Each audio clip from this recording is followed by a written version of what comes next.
Assalamualaikum warahmatullahi wabarakatuh. Pada video yang pertama ini kita akan membahas tentang interpolasi polinomial.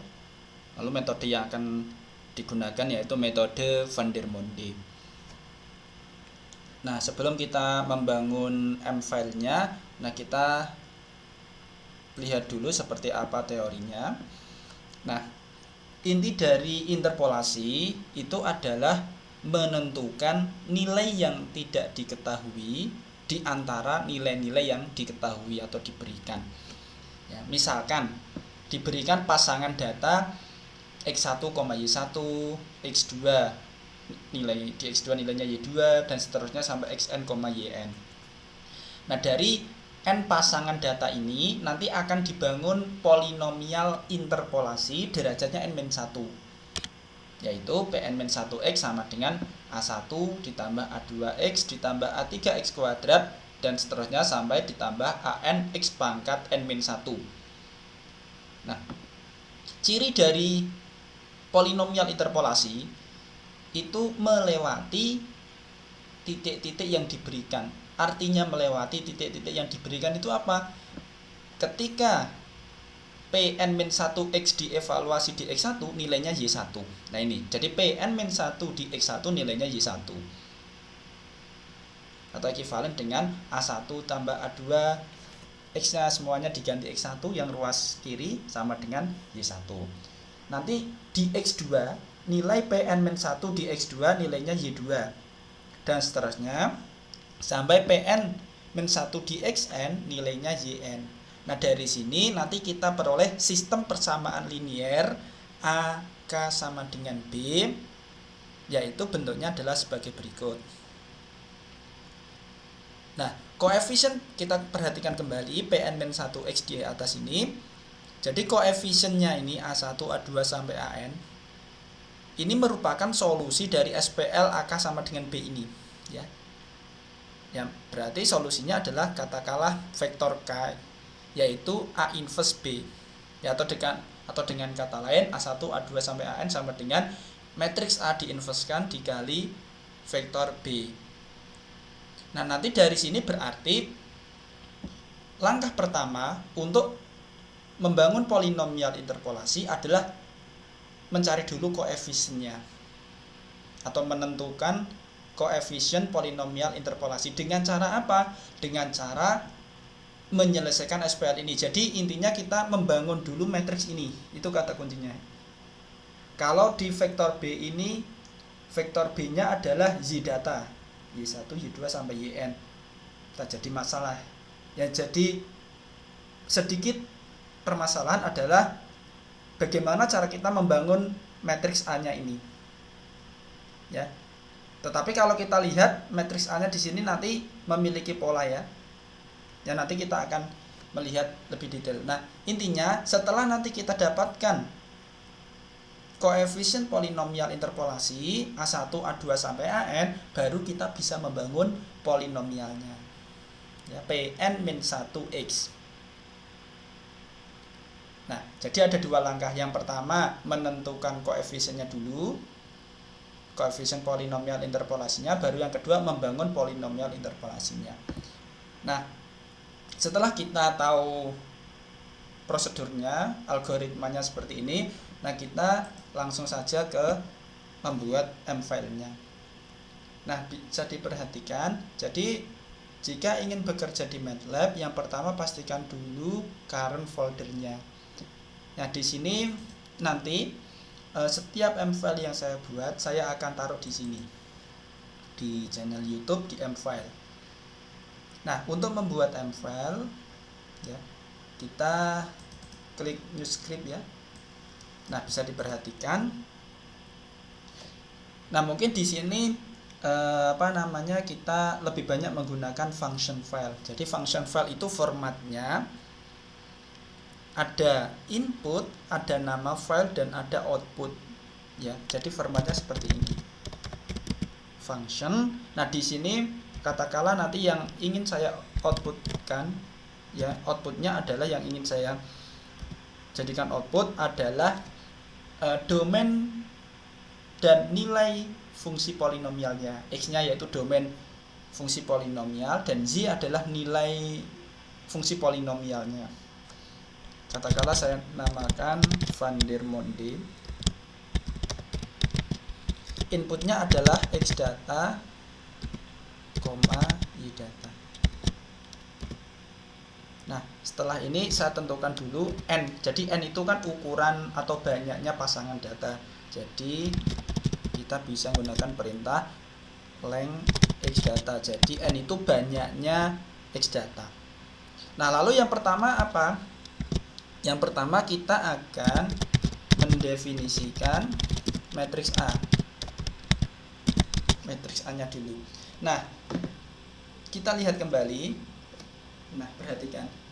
Matriks A-nya seperti apa? Perhatikan polanya. Jadi di kolom pertama isinya satu semua. Oh, ukurannya dulu. Oh iya. Di sini banyaknya baris ada 1, 2 sampai N, berarti ada N. Banyaknya kolom, perhatikan pangkat 1 sampai N-1 kan banyaknya N-1 ditambah ini 1 berarti N. Oh, jadi matriks A ukurannya N kali N. Kolom pertama isinya satu semua. Jadi ini modelnya nanti per kolom.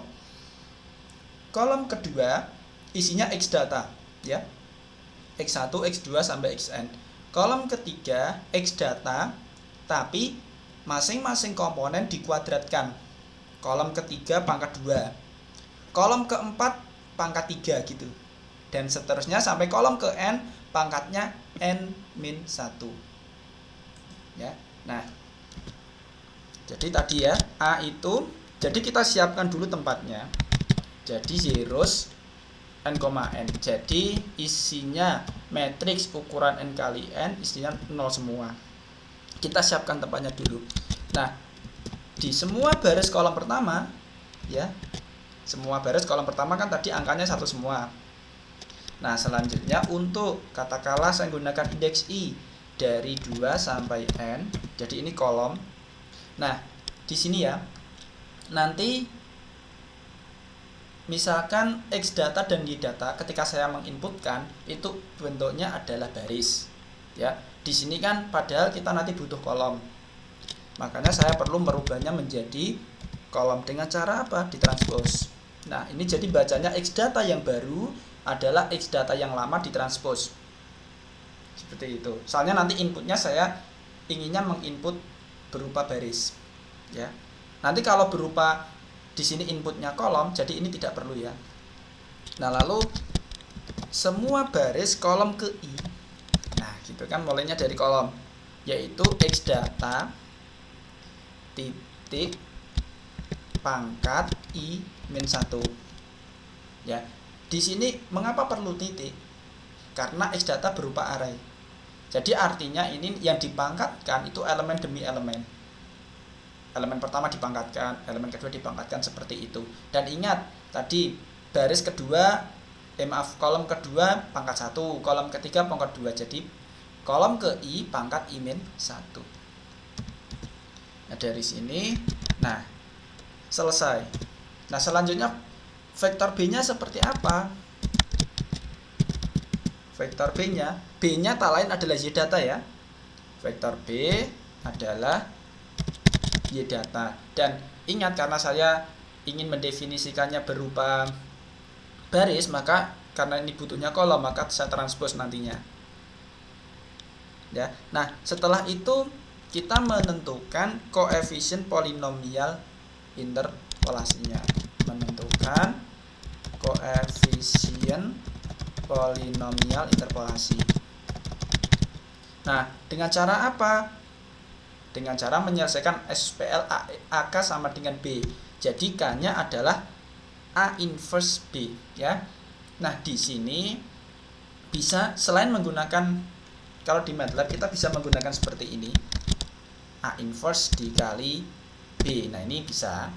Nah, tapi di sini saya menggunakan perintah yang lain yang dengan maksud yang sama, yaitu seperti ini. Nah, ini maksudnya sama. Jadi K itu A inverse B. Nah, lalu berarti dari sini kita sudah ketemu koefisiennya. Selanjutnya baru mendefinisikan polinomialnya. polinomialnya. Nah, bagaimana caranya? Kita ingat kalau ingin mendefinisikan fungsi kan lagi pula di sini ya. Nanti kita jadikan output juga, yaitu definisikan dulu domainnya. Jadi domainnya itu saya inginnya X data yang pertama. Nanti step size-nya kita 0,01, X data yang terakhir.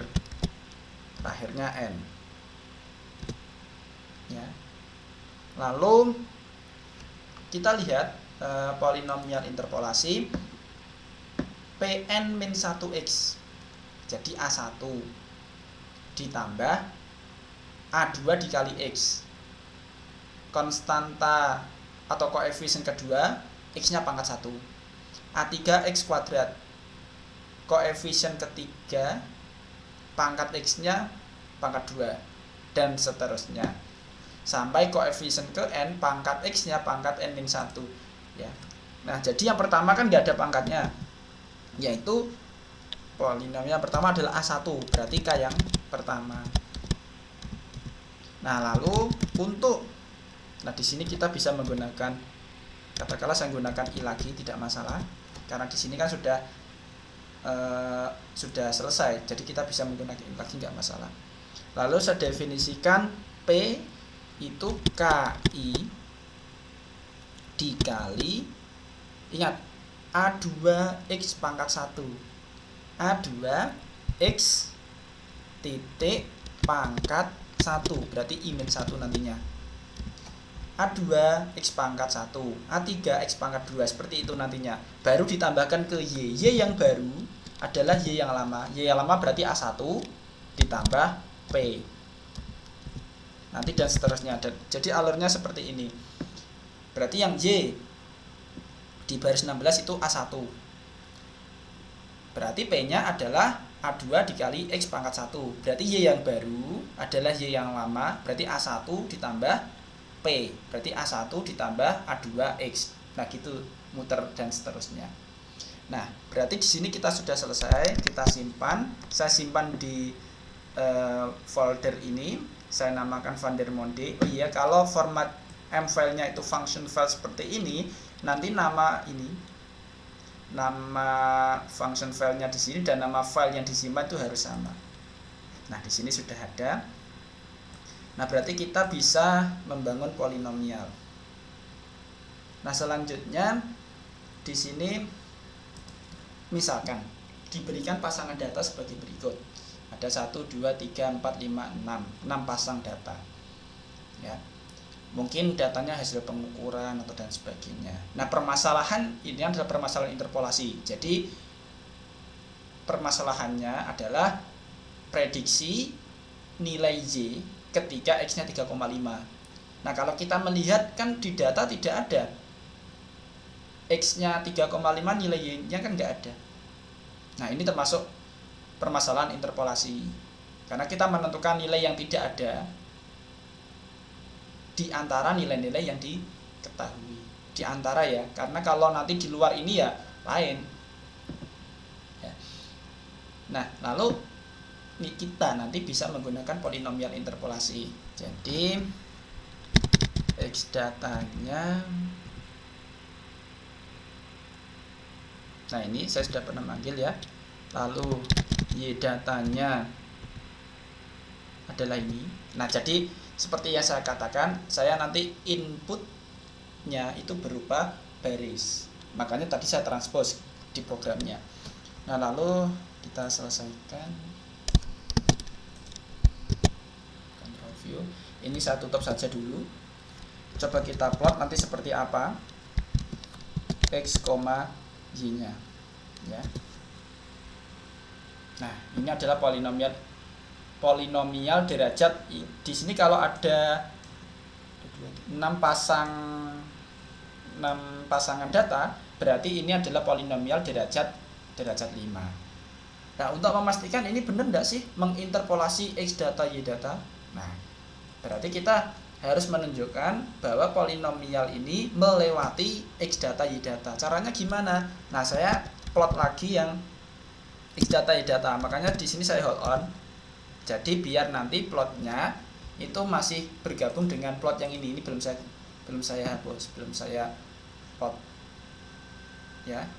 Nah, lalu kita plot X data dengan Y data.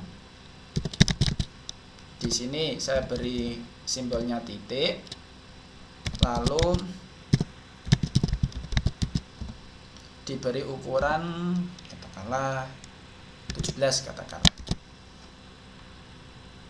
Nah, kita lihat. Nah, berarti polinomial ini benar merupakan polinomial interpolasi yang menginterpolasi X data Y data. Nah, nanti kita akan memprediksi nilai di 3,5 tuh nilai Y-nya berapa. Ya. Jadi nilai prediksinya nanti adalah nilai fungsi polinomial ini di X-nya 3,5. Ya. Nah, lalu bagaimana caranya? Kita bisa menentukan posisi X-nya dulu. Katakanlah D. Jadi ini saya temukan dulu. Find, temukan X ketika 3,5. Nah, jadi nanti D itu adalah posisinya X. Ingat, X kan tadi domainnya banyak ya. Dari 2,6130 sampai 4,7842. Dan itu kan nilainya banyak, tadi sudah di partisi ini 0,01 ya.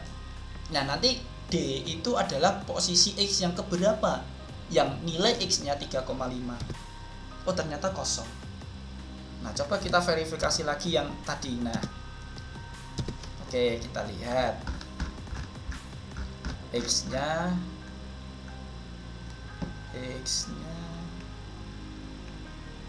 nah, ini perhatikan 3,5030 langsung ke 3,5130. Jadi tidak ada yang persis 3,5. Loh, lalu bagaimana caranya? Nah, kita bisa memperkecil ini ya, step size-nya. Katakanlah saya perkecil lagi 0,001 biar nanti domainnya lebih banyak lagi. Oke, saya simpan. Nah, kita coba untuk domain yang ini ya, ini saya bersihkan dulu. Nah, tadi mungkin biar lebih mantap kita panggil lagi X datanya, Y data. Nah, lalu ini X, Y-nya. Nah, ini saya tutup saja. Nah, lalu coba kita plot. Nah, tadi kalau kita plot satu-satu, kita bisa plot data sekaligus sebenarnya. Ya. Dengan cara apa? Ya, X, Y. Jadi ini saya plot dulu, nanti berbarengan langsung sekaligus plot dengan X data Y data. Nah, seperti ini bisa.